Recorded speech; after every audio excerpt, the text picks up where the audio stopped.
Welcome to Subramani.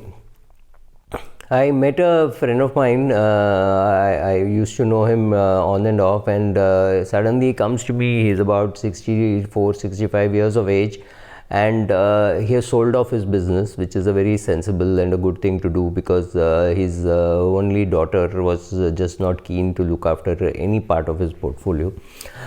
She's very well qualified, and she's working in India but planning to go abroad. So there was no question of her being able to take over and run the business, which was largely consulting, but daughter could have easily come into it. But she didn't come into it. So let's not get into the reasons. So he is sitting with a lot of money, and he has a very complicated and a big portfolio. Because apart from his business, he was also concentrating on his personal finance. So he's built an equity portfolio, he's got a real estate portfolio, he's got art, he's got paintings, he's got the whole works, right? So he's a rich guy.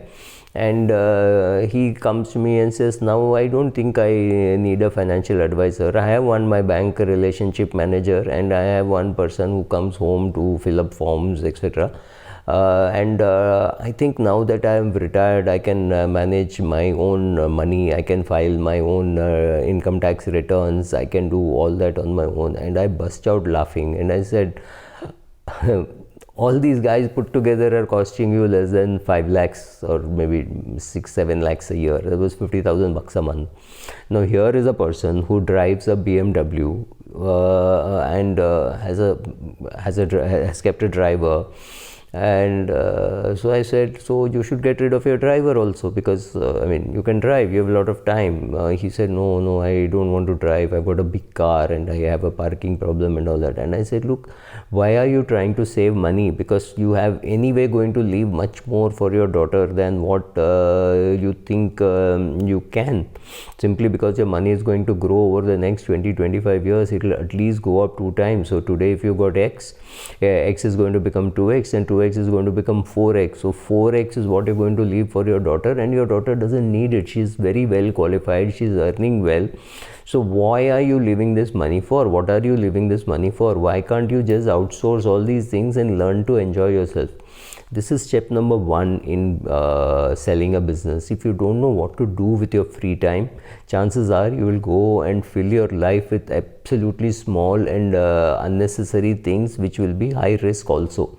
What is the point at 65 years to climb up a stool and change the bulb in your house, fall down and break your hip, when you can, at least in India, find resources available for doing such stuff? People come home, do all that work and go, and they'll charge you a small fee. Or why can't you have a part-time servant who will come for an hour every day and do all your odd jobs? How much does it cost? Really, if you have crores, should you want to worry about these kind of stuff?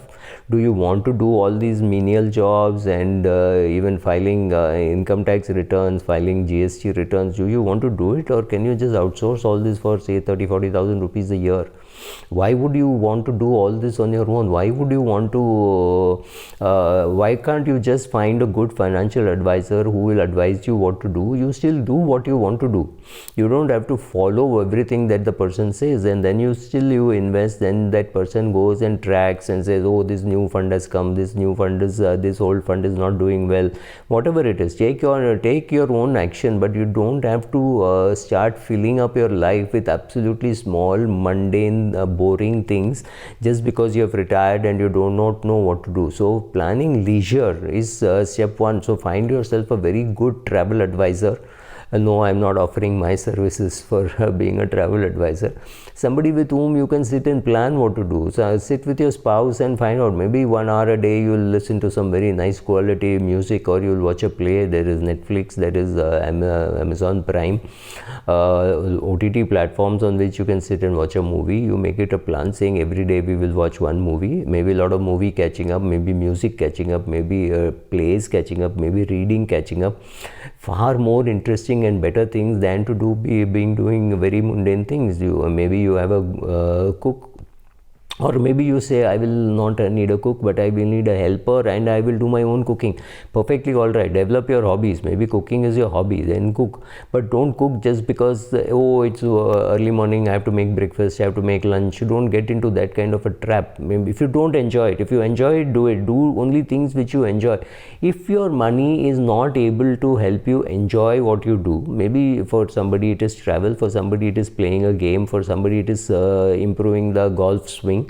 For somebody it could be reading, for somebody it could be music, for somebody it could be writing, right? Any of those things. And whatever you enjoy doing, if your money does not allow you to do what you enjoy doing, what is the purpose of having created wealth and saying, oh, now I'm a rich man, I have got so much wealth? Whether you're a rich man or you're a wealthy man is decided upon not by how much money you have, but how much time you have for yourself. Can you spend 18 hours a day for yourself and 6 hours of sleep, or are you still trapped by things like, oh, I must do this, I must do that, oh, my business will suffer, which means even though you have sold, you still think you've not been able to cut the umbilical cord, or you start interfering. Worst case, if you have children, you start interfering in your children's lives, you start giving them advice on, oh, do this, do that, right? Do that kind of stuff. Or anybody who calls you, you suddenly become a big agony uncle or agony aunt and start giving them advice. Don't do any of this stuff. Do things which you understand, do things which you are appreciated for, do things which people ask you for advice. Maybe you want to do mentoring, maybe you want to do coaching, maybe you want to do some talking about how to do business, how not to do business, maybe you want to do some business writing. Any of those things are fine, but make sure that you are doing only things which you enjoy doing and not things which are compulsory to do. Don't think that, oh, now I should handle my own money, I should handle my own taxation. To me, it makes no sense, right? Also, if you're say 60 years of age or 55 years of age and you've decided to retire, you've sold your business, you have lump sum money, like this friend of mine has. I told him to go around, look for some gated community for you to go and live, some place which you like. Also remember, at 60 you may like Pune, at 80 you may think Pune is too cold, right? So all those things could happen. So you may decide right from 60 to 75 you will live in Pune, and from 75 onwards you will want to live in Mumbai because the weather is better in Mumbai than in Pune. Or you want to live in Coimbatore from your age of 60 till your age of 75, and from 75 onwards you want to live in Chennai, which is not so cold. Yes, the heat can be tackled with an air conditioner. The cold is far more difficult to tackle because you will need hot water for everything, and you don't want to increase the paraphernalia of things that you carry. So decide on all that, make your decision, decide how you are going to enjoy your retirement. After having put together all that in place and having sold the business, sitting on money, then don't fill your life with, I think I'm repeating this, don't fill your life with small things just because you have time. Don't do things which you do not enjoy, because that is going to make it very strenuous for you, and you're going to say, oh, can I go back to work? Can I do some business? Can I do something like that? Don't do that. So fill your life with things which you enjoy doing, whatever you wanted to do. Maybe you want to watch cricket, that's fine.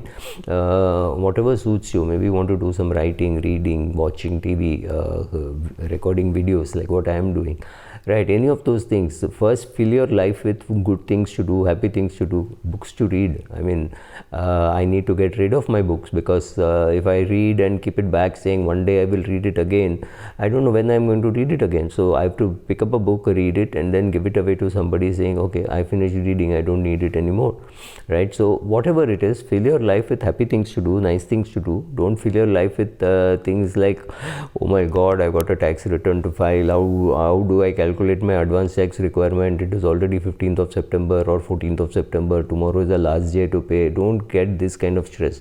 Have somebody who will send you the bill and say, okay, you have to pay X amount of money as advance tax. Last time you paid 4.5 lakhs, this time you should pay 6.5 lakhs because your income is gone up. Whatever. Somebody who is doing all the calculation and who charges you a fee, that's perfectly all right, right? In India, it's not so expensive to find good quality professionals who will do all this work for you. So fill your life with things which you enjoy doing. Whatever you want to do in retirement, do those things, do only those things, and for all other trivial work, like I told my friend, you can always hire, right?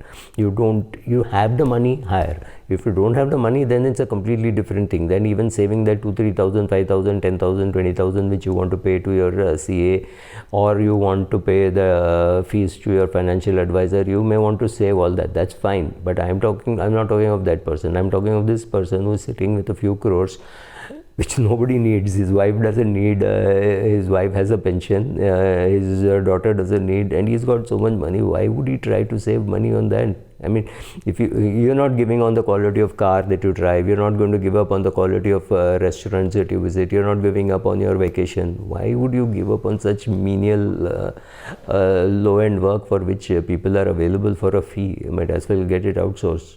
Thank you.